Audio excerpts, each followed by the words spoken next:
বৈষম্য বিরোধী ছাত্র আন্দোলনের চাপে পড়ে প্রধানমন্ত্রী শেখ হাসিনা কত তারিখে দেশ ত্যাগ করে ভারতে চলে যায়? কত তারিখে দেশ ত্যাগ করে ভারতে চলে যায়? পদাটি 5ই আগস্ট 5ই আগস্ট কত সালে?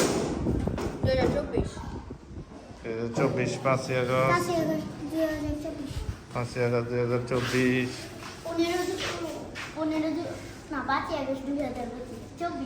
24 এক্সিলেন্ট। উত্তর হচ্ছে 5ই আগস্ট 2024 সালের 5ই আগস্ট বৈষম্য বিরোধী ছাত্র আন্দোলনের সময় প্রধানমন্ত্রী শেখ হাসিনা কি দেশ ত্যাগ করে ইন্ডিয়া চলে যায়, ভারতে চলে যায়।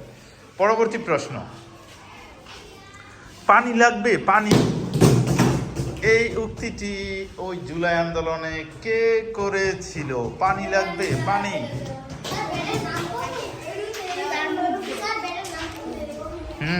এটা উক্তিটি কার? তোমরাই বলো। মুগ্ধ। এক্সিলেন্ট। উত্তর হচ্ছে মীর মাহফুজুর রহমান মুগ্ধ। তার পুরো নামটা হচ্ছে মীর মাহফুজুর রহমান মুগ্ধ। তিনি কি করতো? পানি নিয়ে তারপরে সেই বৈষম্য বিরোধী ছাত্র আন্দোলনের সময় শত শত ছাত্র জনতা শহীদ হয়েছিল, কিন্তু মানুষ আন্দোলন করতো, তাদেরকে এরকম প্রখর রোদ্রের মধ্যে পানি পান করাতো আর বলতো পানি লাগবে পানি। পরবর্তী প্রশ্ন, বৈষম্য বিরোধী ছাত্র আন্দোলনে আবু সাঈদ কত তারিখে নিহত হন? আবু সাঈদ কত তারিখে নিহত হন? মানে বৈষম্য বিরোধী ছাত্র আন্দোলনের সময় আবু সাঈদ কত তারিখে মারা যায়?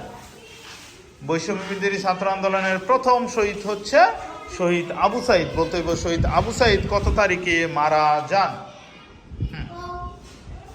পদ্মা টিম 1 জুলাই 2024 তাদের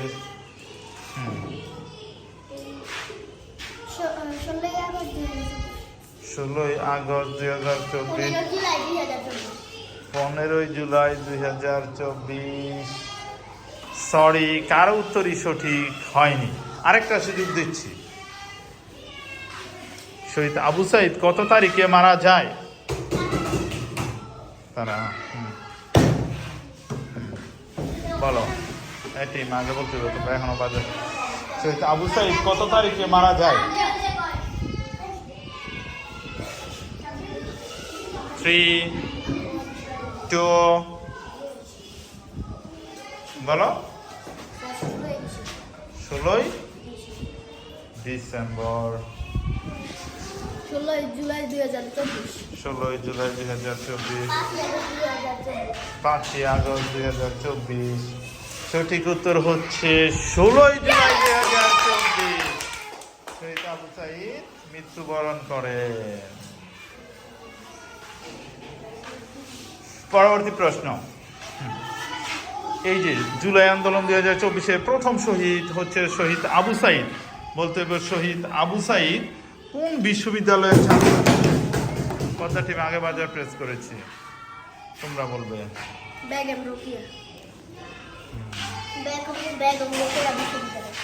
বেগম রোকেয়া বিশ্ববিদ্যালয়। এক্সিলেন্ট। উত্তর হচ্ছে বেগম রোকেয়া বিশ্ববিদ্যালয়ে ছাত্র ছিলেন শহীদ Abu Sayeed. Next question, doctor Muhammad Yunus বর্তমান সরকারের, আমাদের এই গণঅভ্যুত্থানের পরবর্তীতে যেই সরকার প্রধান, মানে আমাদের এখন দেশ পরিচালনা করছে প্রধান উপদেষ্টা ডক্টর মোহাম্মদ ইউনূস।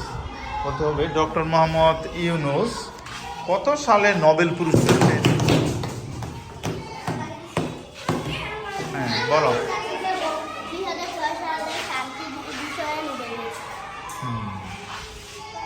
2006 সালে শান্তি বিষয়ে নোবেল পুরস্কার পেয়েছেন। 2006 সালে শান্তিতে নোবেল পুরস্কার পেয়েছিল ডক্টর মোহাম্মদ ইউনূস।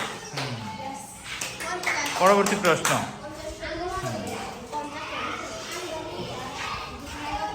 এখন বলতে হবে ডক্টর মোহাম্মদ ইউনূস কোন জেলায় জন্মগ্রহণ করেন? ডক্টর মোহাম্মদ ইউনূস বাংলাদেশের কোন জেলায় জন্মগ্রহণ করেন? অপশন: ঢাকা, রাজশাহী, চট্টগ্রাম, খুলনা। ঢাকা, রাজশাহী, চট্টগ্রাম, খুলনা। ডক্টর মোহাম্মদ ইউনূস তারা হচ্ছে চট্টগ্রাম, রাজশাহী, খুলনা। সঠিক উত্তর হচ্ছে ডক্টর মোহাম্মদ ইউনূস কোন জেলায় জন্মগ্রহণ করেন? সঠিক উত্তর হচ্ছে চট্টগ্রাম। সেই হিসাবে আজকের বিজয়ী হচ্ছে মেঘনা টিম।